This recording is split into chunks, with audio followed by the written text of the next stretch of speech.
Amigos, esta es la lectura del té para el signo de Tauro. Tauro, os veo que todo se desencadena desde el punto del loco. Sí, eso quiere decir que vosotros vais a estar con mucho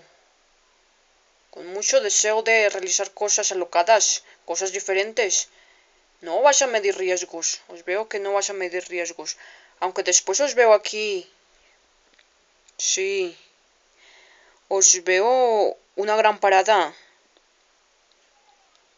Una gran parada en una situación de bienestar.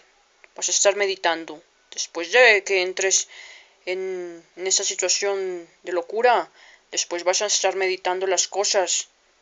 No os arrepentiréis. No os arrepentiréis de lo que iréis a hacer. Sí.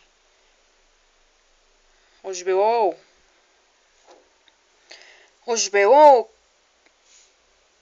que vas a estar entrando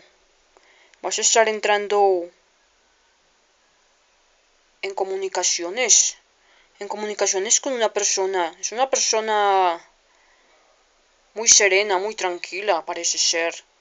Esa persona va a estar hablándote de algunas situaciones económicas tal vez. Os veo aquí, os veo propuestas para vosotros. Vosotros te vas a lanzar y vas a tomar esas propuestas, ya que os veo que para aquí el té para en el mundo y eso trae información de propuestas y decisiones que vosotros vais a tomar.